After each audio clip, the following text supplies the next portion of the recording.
They're not just like doing a relationship building activity and then, sitting and doing their work. They're building relationships with each other in the process of doing important work together.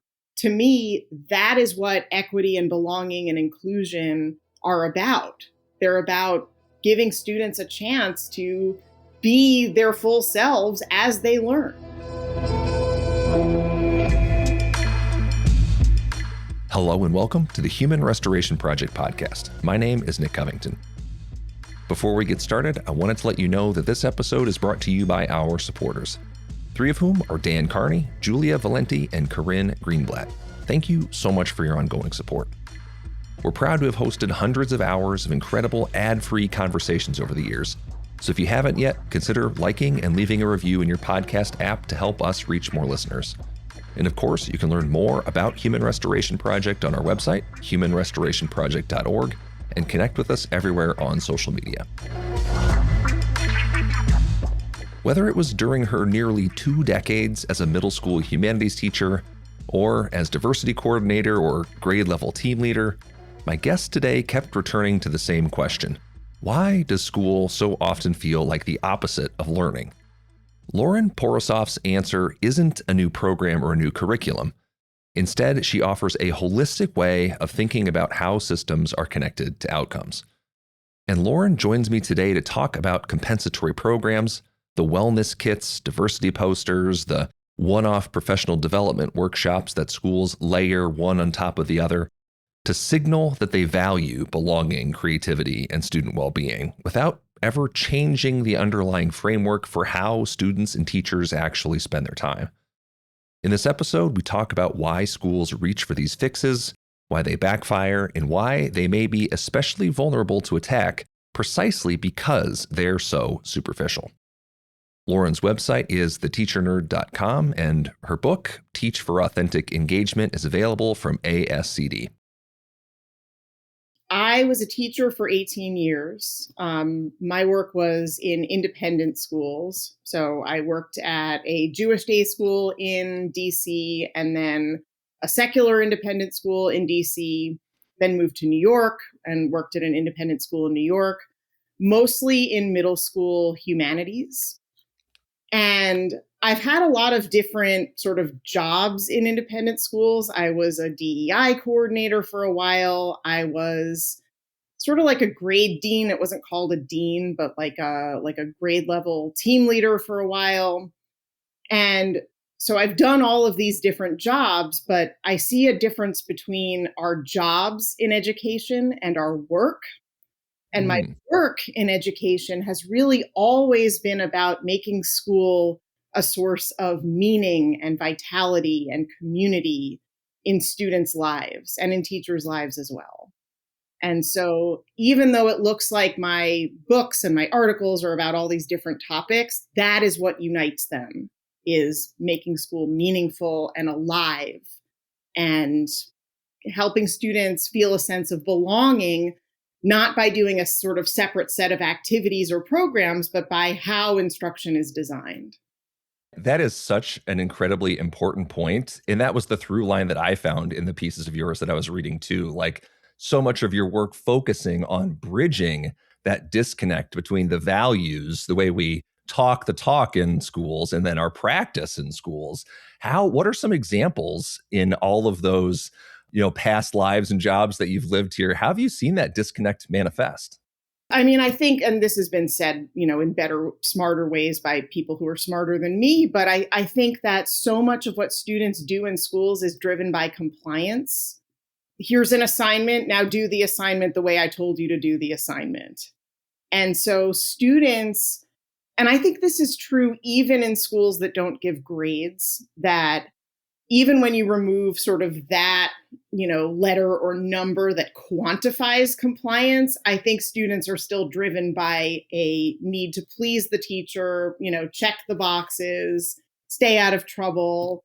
And so they end up doing work where even when they do have choices, they make choices based on what would make their work easiest and fastest to complete, as opposed to what would make it meaningful for them, what would make it reflect what matters in their lives, in their communities, and reflect the qualities that they want to stand for. And I feel like in so many ways, it's like a self-inflicted problem in a sense. You had mentioned even in schools that don't give grades or are more or less gradeless. What is it about being sort of just trapped in a grammar of schooling that students play a particular role to follow directions and teachers teach and students learn in that context? I guess to flip it on its head, are there any examples where you've seen it being really successful where schools have really lived those values either towards student agency or otherwise, and students have been responsive to that? I mean, I think there are some schools that are, very well funded, high tuition, very elite populations where, it's one-to-one instruction. And so the student can really sort of steer where the learning goes. There's a school in New York City where it's like all place based and, students go out into the community and they work, they go to museums or they work with businesses or like they develop their own businesses as entrepreneurs. And like that's all really cool. And it's also not scalable, like not in the society that we currently live in. And I'm more interested in what we can do within the constraints that we actually have than kind of burning down the whole system and trying to build a new one, because we have a system and that's where most of our students are. So to me, what's more useful is learning ways to design how students learn so that they actually experience a sense of agency. And even if they are getting grades or the teacher's the one giving the assignments, students aren't necessarily thinking about their work that way. Or if they are, that's not what's governing their behavior. And you frame it so well in this recent piece from December called The Trouble with Compensatory Programs.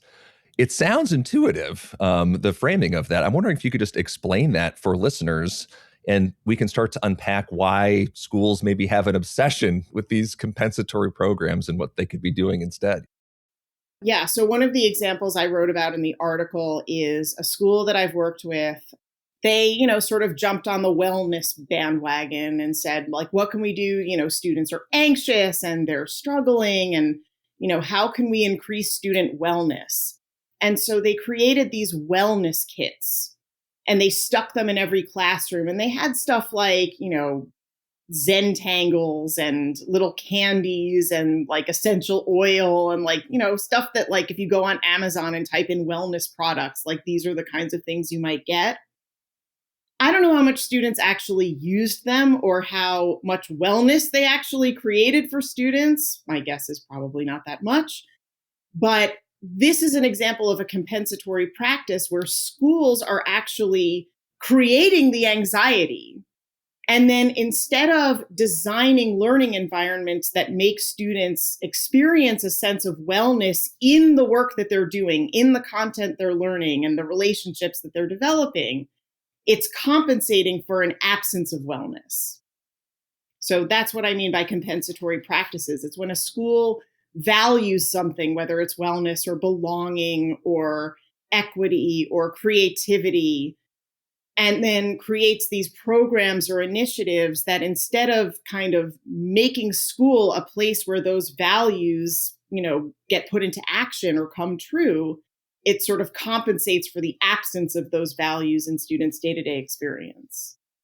I found the same thing, in every school, that I've worked with, the schools that my kids attend, Yeah. schools seem to have this obsession with these compensatory programs or just buying the new hotness off an Amazon wish list and saying we're doing health and wellness or we're doing diversity, equity, and inclusion or something like that.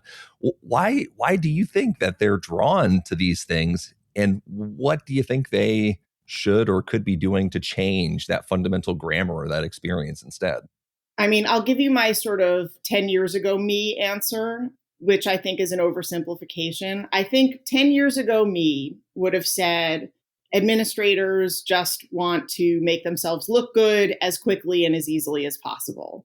And so You get a program like wellness kits. You can take a little cute picture of a wellness kit or a kid doing a Zentangle. You can put that in your school newsletter, and now you look like a really great district leader, and everybody's happy, and you can move on and go back to, math worksheets and 5-paragraph essays, and you don't really have to put the effort into changing.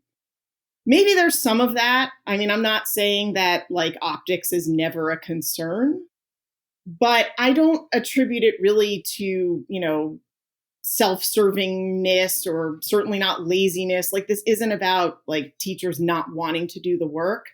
I think that instruction is really hard to change. It's really, really hard. I mean, I was a classroom teacher for 18 years. It's really hard to learn new ways of teaching.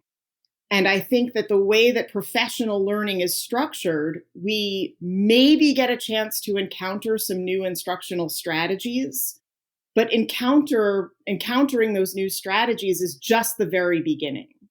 We need to, figure out, like, how am I actually going to make this work? Like, okay, now I know how to do a turn and talk. Great. But how do I actually make that work in my classroom when I've got 30 students and I ask them to turn and talk and they don't turn and talk to each other, or they talk about the wrong thing, right? So we need a chance to actually learn how the strategies work, adapt them for our environments, practice them, get feedback, the same way students need all of those things in order to learn. And we don't have that. And so if schools are serious about instructional design, teachers need more time in order to do it, to practice it, to learn from each other, to observe each other. And we don't have that kind of time and resource, so we don't do it. So really, what we're compensating for is a lack of resources, whether it's time or money or whatever.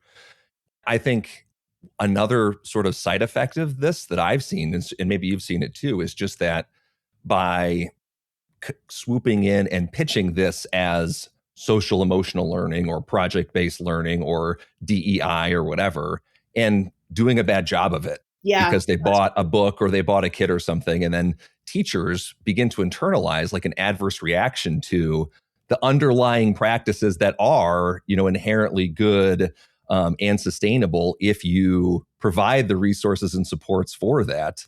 I'm wondering if you've seen that too, essentially this backfire effect of layering on these compensatory programs, and then teachers, maybe rightfully so, don't have an incentive to change, or they feel burned. They get more burned out by layering these on than if we just wiped the slate clean and looked at the inner workings itself and started fiddling around.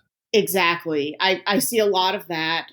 I mean, I saw it in myself as a new teacher. I got excited to learn new things and new practices, but then it would always be these sort of oversimplified, like, oh, just make sure you learn every student's name and how to pronounce it correctly. And now you're doing, equity work. And it's like, okay, I can learn every student's name and how to pronounce it correctly, but surely there is more to creating equity in the classroom than that.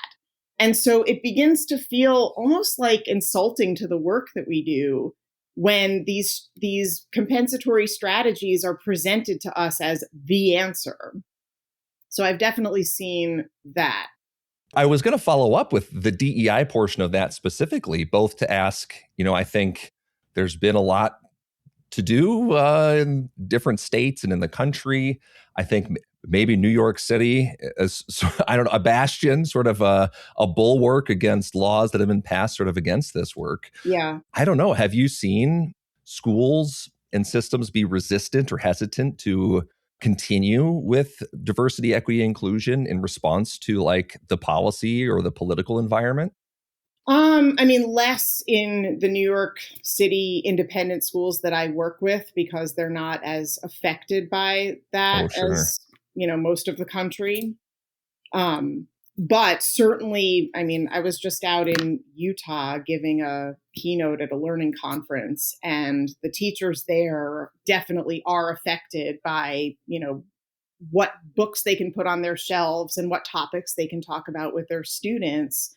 And I'm not saying that's not important. I mean, just to reveal my own beliefs. Like, I think students should get to see diverse books and, have their identities represented and see that their way of being is not the way of being, right? Like, we need to be doing this work. And if you're looking at the level of practice, at the level of design, a discussion structure that creates equity in who gets to speak, or a project structure that creates a diversity of approaches, those are going to be less prone to attacks because they just look like a different way of having a discussion or a different way of doing a project. They're not going to set off any alarms as far as, regulators who are saying you can't do DEI.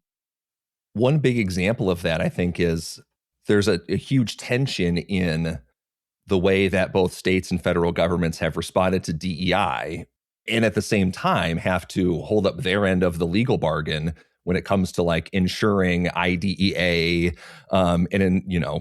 providing supports and resources and enforcing IEPs and 504s and all these other legal documents. So I think they're I don't hypocrisy or something, but Yeah. like you wouldn't. I don't think those people would call giving a student with a disability the supports that they need to access coursework in a way that they can as DEI. But Exactly.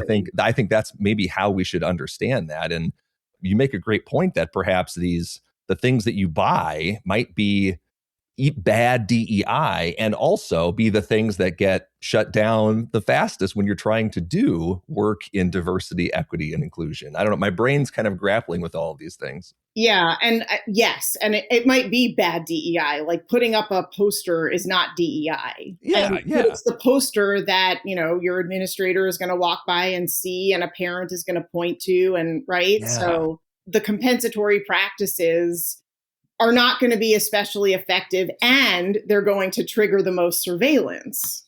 Yeah, that's so interesting. I wonder too, maybe that there's a flipping things to, I know, another area of expertise and experience of yours. And I'm thinking of the just fold in the cheese meme. Maybe we can just fold this into this here too, Lauren. But the idea of teaching for authentic engagement, because I'm kind of seeing, right, the compensatory part seems inauthentic. It's a consumer product, a poster that you put on the wall or a book or a fidget or something like that.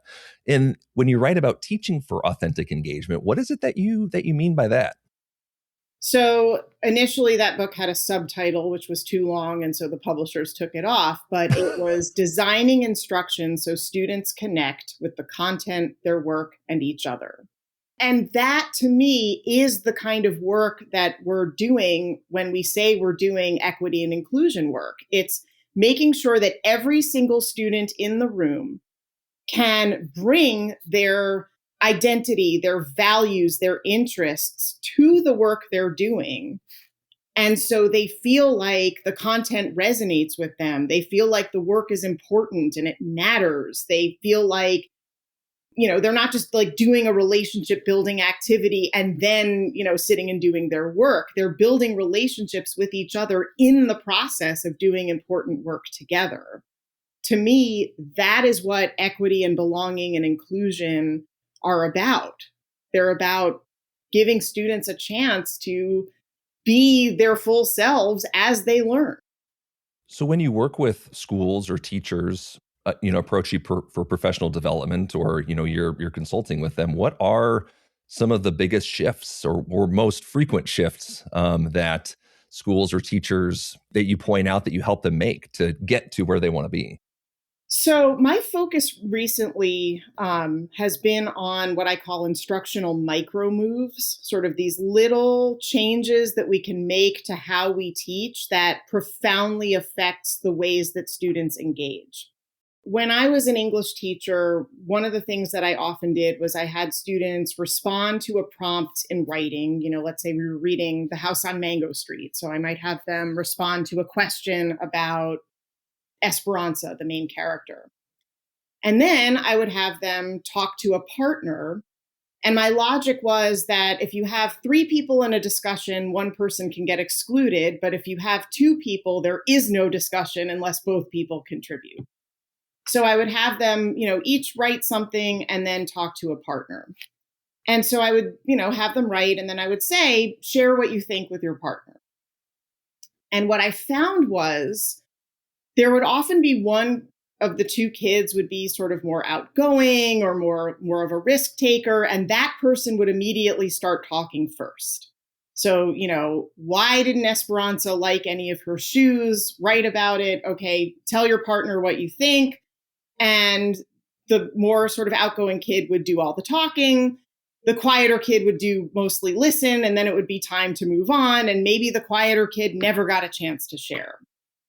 Or maybe like one kid sort of does some talking and then stops, and then the other person talks and shares their response and then stops. And then they both kind of look at me like, now what do we do? And I wanted them to have an actual conversation. So at some point, and I don't even know what prompted this, I think it was one of those like happy accidents that I discovered by doing it and then kept doing because I saw what the effect was. But at some point, I stopped saying, share what you think with your partner. And I started saying, find out what your partner thinks. And it completely changed the dynamic because the more sort of outgoing, confident kid was still the first person to open their mouth. But what they actually said was, so what do you think? And then the sort of quieter, less outgoing kid was the one who ended up actually sharing their thinking first, and so had more of a chance to do it. And because the task wasn't to share what they thought, it was to find out what their partner thinks, they sort of naturally became more curious because now their job was to find out their partner's thinking. And so that would be an example of what I would call a micro move, right? Like they're still doing all the same stuff. They're still responding to the prompt about the book. They're still having a conversation with their partner. But just by changing the wording of the prompt, it changes the dynamic of that conversation so that both students get more of a chance to talk, they're more open to listening, and they have more of a conversation with one another. While the first prompt is an invitation for the loudest person to talk, the second one is more of an invitation for inquiry, so that Yes. person takes that energy and puts it into getting information from their partner instead of just communicating it immediately, perhaps without even thinking about it. I think that's a much Exactly. more thoughtful way of framing it. Are there I'm thinking of teachers or people listening to this who will take that example and then revisit their go-to phrases in the classroom. Are there other powerful micro moves that you're seeing? These small shifts that lead to bigger changes in classroom culture is really what we're kind of getting at. I mean, it could even be something as simple as labeling the task that you're giving students. So when I put up a slide for reflective writing, it'll have a banner up at the top that'll say reflective writing. And so when the student sees the prompts, they know, oh, this is something I should respond to in writing, or, partner discussion, whole group discussion. And that way, if a student's attention strays for a minute because, maybe they have an attention deficit, maybe they just, are a human being whose attention went somewhere else, this way they can easily re-engage in the task because they see what the task is. So it could be something that simple that, to me, it's nothing to just type the words, partner discussion at the top of a slide. But for a student, it can really help them, be part of the group and share their thinking and, not be lost if they happen to be thinking about something else for a minute. As we're having this conversation, I'm thinking of a universal design for learning, which I've always appreciated as a framework or like a design philosophy for approaching tasks, but have really found it frustrating when you talk to teachers or you try to implement that ideal into practice because there's pretty much infinite ways of doing a universal design. And so I think for some people it becomes overwhelming or frustrating to say, well, I can't do everything. I Yeah, can't design for every possibility. So I guess I'll just do what I did before. And exactly. something like those micro moves in that framing, or giving those examples might help on ramp teachers into like a universal design approach, because what they did in framing this prompt or giving a slide a label, right, is for kids who might need that prompt or that access, they'll be able to use it. And for kids who don't and can, I don't know, regulate or get on the task or respond to it without that support, they'll just be able to do it too. Do you see it as a similar connection? Exactly. To me, and I have, protocols that are sort of longer and more involved in some of my other books, but the reason I've been focusing on these micro moves is just that it's more usable, and it is an on ramp to start to notice, like, oh, when I do this, this is what happens. It's what happened to me when I said find out what your partner thinks, and notice that just that little change in language created this effect on students, actions and interactions. That's really the goal, is to create that kind of noticing, like, oh, if I make this little change, something different is going to happen. And maybe if I make this other little change, what if I put them in groups of 2 instead of 3? What if I have them write first and not just think first? What is that going to change? And cumulatively, those little micro moves can make a big difference in, belonging, creativity, agency, all the things that we value. We're now designing into how we teach. I love that. Just breaking down that the big goal of, say, a universal design for learning into something that teachers and students can have small successes with and then build towards that goal and build their toolkit and their repertoire of these things as they go through it. There's another question as we're going through this, Lauren, that I'm thinking of, which is like you've narrowed, you seem to have come across a set of ideas and that really resonate with you about the structures and systems and how we can align these things. And I'm really curious to know, is there something in your experience as a student or as a teacher that really caused you to make that your focus and make it your passion and your work here now? I don't know that there's one thing, but what I can tell you is that as a student, I was pretty successful by sort of traditional measures. Like I, went to school, I got good grades, I, got into a good college. Like you could look at my track record and say, okay, this is someone who was successful in school. But there were some classes, some teachers that I really loved, and I enjoyed the work that I was doing, and or I found ways to kind of make it enjoyable and meaningful for myself. But for the most part at school, I felt invisible. If I felt visible, I just felt embarrassed, like in PE class. I felt like there were things that I was being asked to do that I never really learned how to do, like have a class discussion. I've never been diagnosed as autistic, but just sort of based on reading about neurodivergence, I think I probably am neurodivergent. And my sort of ways of understanding the world and understanding other people, I never felt, I don't know, I never felt like school was my place. But I loved learning. I loved reading. I used to make these little projects to do for myself at home, and I would do those instead of my homework. Like, I just felt this disconnect between school and learning. And then when I became a teacher, I wanted learning to be meaningful for students. And so I never felt like I was going to be able to accomplish that just by designing the right curriculum or giving the right assignments. I always felt like there was more to it than that. And I guess maybe through trial and error, through reading, through observing colleagues, I began to figure out that it's not so much about, what the curriculum is as it is how we ask students to interact with it.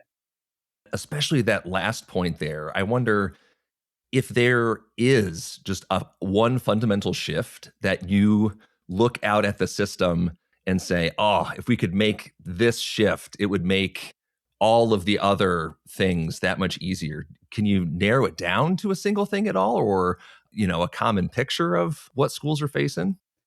I don't know that I can narrow it down to like do this one thing or think about Yeah. this one thing differently, except to say we need to be thinking about instructional design sort of in systems terms. We need to be thinking about how the different elements, these different interactions that students are having with books, with ideas, with each other, with the space, how those are evoking particular kinds of behavior, and then asking, are those the behaviors that we want to see? It's just so interesting as I'm trying to make all of these different tensions make sense in my head, that the roles of teachers very often is not to reconcile the the tensions of the system, but to Yeah. teach a program that they're given. Yeah. It's so hard, I think, for teachers to take on their role in the system in that way. But it's so important at the same time that they do that. So it's such a hard kind of, I guess, circle to square or Yeah. square to circle, whatever the metaphor would be there. But maybe that is the fundamental shift, is shifting Yeah. from seeing ourselves, and I still say our to refer to teachers, even though I haven't been in the classroom for a few years. I still sort of identify as a teacher. Um, to sort of shift from seeing ourselves as deliverers of curriculum to designers of interactions, because that's really what we're doing. We stand up there. I can do the most traditional teaching in the world, right? Like stand up at the front of the classroom, tell my students a bunch of things, ask them questions, call on them one at a time as they raise their hands, give them a multiple choice test. Those are all interactions with the content that I designed. And those interactions over time are going to lead to a particular relationship with math or with reading or whatever it is that I teach. So even if I see myself as a deliverer of curriculum, I'm still a designer of interactions and ultimately of relationships with the content and each other. So if I start to see myself that way, if I start to notice that I actually, even within this, completely messed up, awful, problematic educational system that we have, I still have some power to design those relationships. That can really change the way that I see myself as a teacher and see my work in teaching. Yeah, that is so clarifying, because we don't teach teachers to think like systems thinkers. Right. And what I'm trying to grapple with is the fact that maybe the teachers who are the best systems thinkers are the ones who are like most angular to it, and don't fit in because they're trying to make sense of all these, different things, end up being the thorn in somebody else's side, but Yeah. who also push and make a real different for kids, for providing a more authentic, a more inclusive kind of experience than what just checking a box and delivering a curriculum or delivering a lesson that they could do.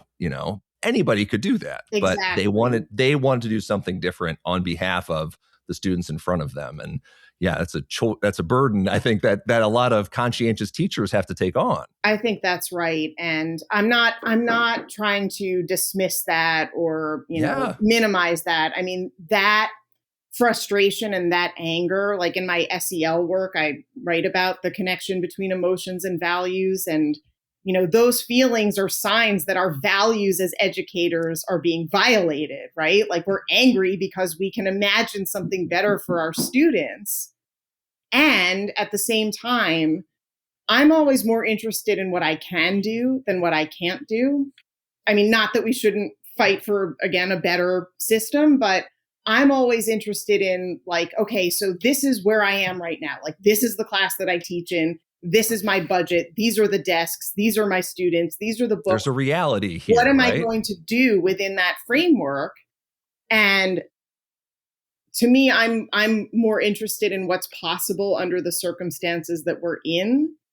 I mean, any teacher at any school can stop saying, share what you think with your partner and start saying, find out what your partner thinks and just observe Yeah. what happens under those circumstances. So to me, that is something anyone can do. And that's why I'm interested in these kinds of shifts is we can all start seeing ourselves as designers of student interactions and observe what happens when we do.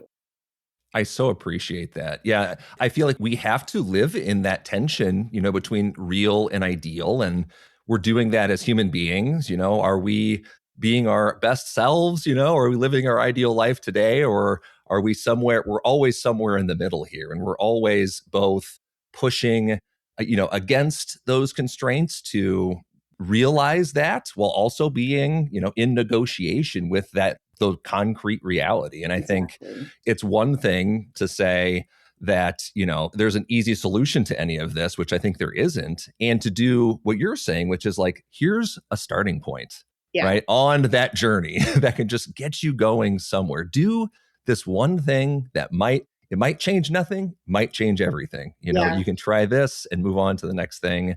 And I think that's just so much more of a useful way for teachers to understand themselves as part of a system too, is um, Exactly. changing their practice and being responsive to the kids in front of them. I think it's also more honest. I mean, Yeah, we can get any book that says like this is a set of best practices, or this is what you can do, and it's going to solve this problem. And maybe it will for some students under some circumstances on some days, but learning and humans are just more complex than that. There's no practice that's going to work, to do the thing you want it to do 100% of the time. And if it does, I'd be super suspicious of exactly what the impact of that would be. So to me, it really is about observing and, trying things and seeing what happens, not like throwing spaghetti at the wall, but sure. trying practices and seeing how they work. And just sort of going back to what we were discussing earlier, I think that's really risky for teachers. Because if I know what happens when I ask students to talk in small groups, or when I, put a math problem on the board and ask students to raise their hand if they know the answer, trying something different, like setting up a different kind of interaction with the content or with each other, I don't know what's going to happen, and that's risky. And at the same time, we have to take that beautiful risk Yeah, because maybe what might be a guaranteed and viable outcome, according to what the curriculum box says, is a lower ceiling than that's what right. a kid could be capable of in a different circumstance. And right, being able to willing to go on that journey with them, I think, is a big opportunity to build trust, build a lot, just build a classroom community together, which I think is sort of the funnel through which all of this can be understood as. Absolutely. Who, are your influences, or who did you read that was influential to you, or whose ideas play a big role, shaping your thinking? I mean, some of the same folks as, the folks that get cited in human restoration, people like Dewey and I'm shocked. yeah, but also, so my husband and co-author, sometimes co-author, practices clinical psychology, and he's trained in something called contextual psychology, which is really all about helping people discover what's important to them and develop the willingness to do what matters, even when it's difficult. And so that branch of psychology has also informed my work. Oh, it sounds perfectly aligned. Yeah. that is that Yeah, is really fascinating. it's kind of funny because for the longest time I would talk about my teaching and he would keep telling me you need to learn about ACT, acceptance and commitment therapy. And the T in ACT is for therapy. And I'm like, I'm not a therapist. I'm not going to read a book about therapy. Like, it would be unethical for me to try to do therapy with my students. What are you talking about? And when my son, who you can hear in the background, was 10 months old, there was a contextual psychology conference in DC where I had lived for a time. And I thought, all right, I'll take Jason. We'll go with you to the conference. I'll see some of my friends in DC. But as I was sort of hanging out at this conference and like looking at books in the bookstore and talking to people, I was like, this is actually really interesting. So I kind of fell into it by accident, kicking and screaming. And on the way back from that conference, I was like, okay, Jonathan, tell me about values from an ACT perspective, and, explain diffusion and explain experiential acceptance. And pretty soon I'm reading all these books about relational frame theory, and that has informed the work that I've done. That was the long version. Well, it's so interesting that we sort of put these artificial walls around what is relevant to like teaching and learning and instruction and education. And I think you're right to say it would not be appropriate to like do therapy with kids, but having things from contextual psychology inform the way that we think and approach, the relations that we have with other human beings in a classroom context. If we're only better informed, it's only going to lead to better interactions and better communication. I wish we got more of that cross-pollination between these crazy ideas. Have teachers go to the Association for Contextual Behavioral Science conference. Yes, I actually, or something, that'd be so cool. It would be so. I wrote an article a few years, maybe more than a few years ago. It might be like a decade ago by now, but it was called Jailbreak Your PD. So like using the jailbreaking a device metaphor, like when you take a device and make it do things that it wasn't built to do. So like jailbreak your PD by going to a psychology conference or going to, a conference or reading a book for nurses or, something that is outside the field of education, but could meaningfully inform our work. And then learning what you can and applying it to what you do with students. I think that's awesome. I will link all of these things for listeners in the show notes. Oh, awesome. So when we hear Lauren saying that, you can go to the show notes and click on these articles too. And I'll reference a whole bunch about compensatory programs and inclusive instructional design. And I think, Lauren, then too, if people wanted to connect with you or find out more about your work, where would they find you? My website is called theteachernerd.com, theteachernerd.com. And it's because I think of myself as really nerdy, but all that means to me is that I pay attention. I think about sort of how all these different little pieces work together and create something larger. So my work appeals to people who are nerdy like me, and that's where they can find my work. I appreciate you taking the time to talk with me, Lauren. I have loved this. This felt much more like a conversation than an interview. I really appreciate that. Hey, that's the goal, honestly. Thank you again for listening to our podcast at Human Restoration Project. I hope this conversation leaves you inspired and ready to start making change. If you enjoyed listening, please consider leaving us a review on your favorite podcast player. Plus, find a whole host of free resources, writings, and other podcasts all for free on our website, humanrestorationproject.org. Thank you.